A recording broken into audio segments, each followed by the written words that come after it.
All right, picture this. You're at the grocery store, right?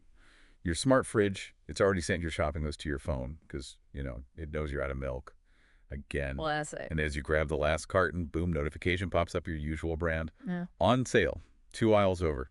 Convenient. Totally. But it makes you think. It really does. Just how many devices are like talking to each other right now, all to make my life easier. And to separate you from your money. Let's be honest.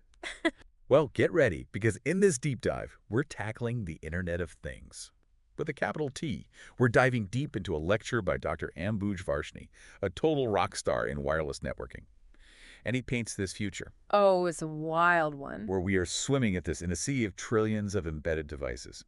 Trillions. It's funny you use the word swimming because, honestly, I think most people are barely dipping their toes into, really understanding what the Internet of Things actually means.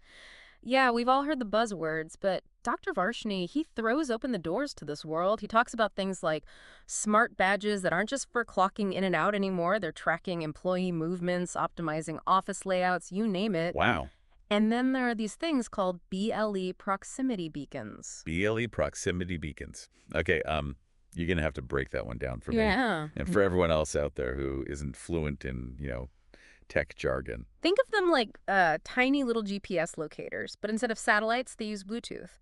So say you're trying to navigate a giant mall. So find that sale my fridge told me about.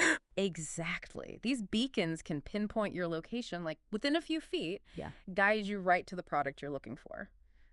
Pretty cool, huh? That's both incredibly cool and incredibly big brother all at the same time. Yeah. I can see the appeal, but man, it makes you wonder about the privacy implications. For sure. But before we go down that rabbit hole, you also mentioned yummy temperature sensors. Right. And this is a great example of how these seemingly simple devices can have a huge impact. Xiaomi sensors are everywhere, collecting data on temperature, humidity, all to help manage energy consumption in homes and buildings. So not just telling us it's hot out there, but actually helping us use less energy, save the planet. Okay, I'm starting to see the potential here. Yeah. What about you, listening in?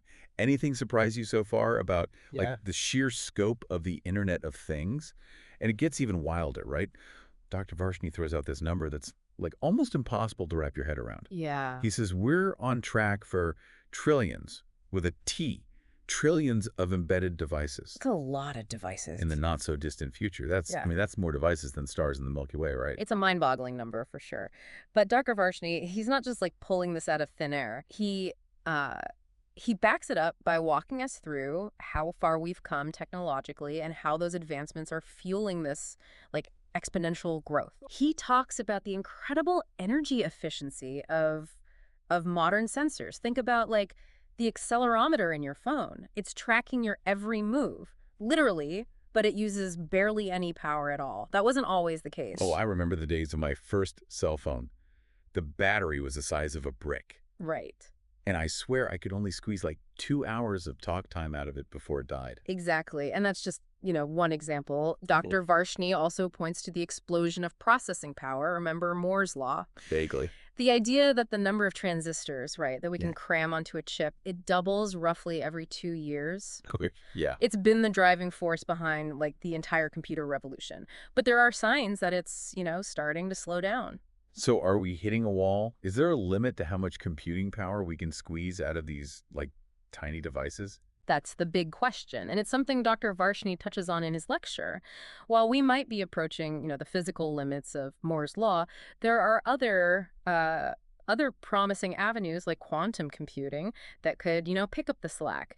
But even with current technology, the fact that we can pack so much power into such small and affordable packages, it's a game changer. Yeah. It's what makes this vision of trillions of devices even remotely feasible. Okay, so we've got the technology, but what's the vision here? Where does it all lead? That's where things get really interesting. Dr. Varshney brings up Mark Weiser, Okay. computer scientist. Considered the father of ubiquitous computing, Weiser argued that the most profound technologies are the ones that disappear. Disappear. They weave themselves seamlessly into the fabric of our lives.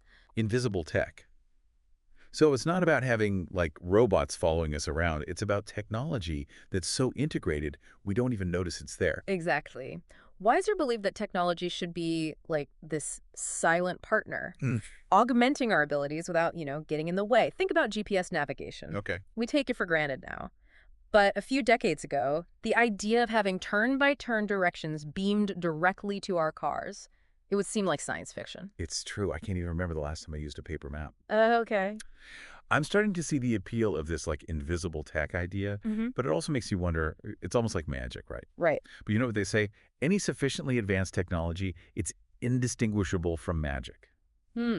And speaking of magic, how does Dr. Varshney see all of this actually like working? I mean, what makes these embedded devices tick? So Dr. Varshney argues that for these devices to truly disappear into the background, become invisible, they need to master four key tasks. Okay. First and foremost, and this might seem obvious, is computation and storage. Right. Even these tiny devices, they need processing power to, make sense of the data they're collecting, and they need somewhere to store it all. It's like they need their own little brains, Yeah. even if they're ultimately relying on like bigger systems behind the scenes. Exactly. But it's not just about thinking, right? It's about doing. And that's where the second task comes in. Yeah. Sensing and actuation. Okay. And this is where things get really interesting because it's about the interaction between the digital and the physical worlds. Okay. Sensors allow these devices to perceive their surroundings, temperature, light, motion, you name it.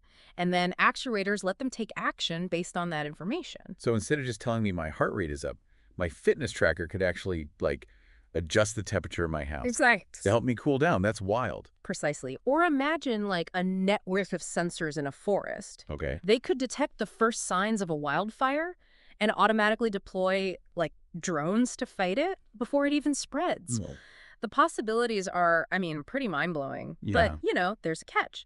None of this is possible without the third task, power management. right. We can't have trillions of devices all tethered to power outlets. Yeah, that would put a real damper on the whole invisible tech vibe.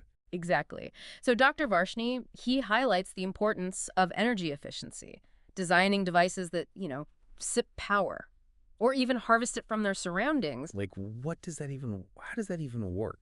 Think solar-powered sensors Yeah. or devices that recharge using vibrations or radio waves. Okay, that's some seriously futuristic stuff. But there's one piece of the puzzle I'm still missing.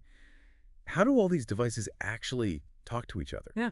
Share information and, coordinate their actions. And that brings us to Dr. Varshney's area of expertise, wireless networking. Okay. This is the invisible hand that orchestrates this whole symphony of devices, right? Yeah. Ensuring they can communicate seamlessly, reliably. Right. And it's no easy feat when you're talking about trillions of devices all vying for bandwidth. Right, because the last thing we want is for our smart homes to turn into like a digital Tower of Babel or something. Exactly. And this is where Dr. Varshney's work gets really, really exciting. He's at the forefront of developing new wireless technologies that can handle this. Massive scale and complexity, from 5G and beyond. So we've got the tech, we've got the vision, but as with any powerful tool, there are always questions about how it's used. If technology truly becomes invisible, will we even realize how much control we've given up? That's the million-dollar question, isn't it? Yeah. And it's one that Dr. Varshney, he doesn't shy away from. He argues that as we enter this era of ubiquitous computing, we need to be incredibly thoughtful about design, about ethics, and about ensuring that technology, it remains a tool that empowers us, not the other way around. It's a future full of possibilities, but also potential pitfalls. As we've learned in this deep dive, the Internet of Things, it's more than just smart toasters and talking fridges.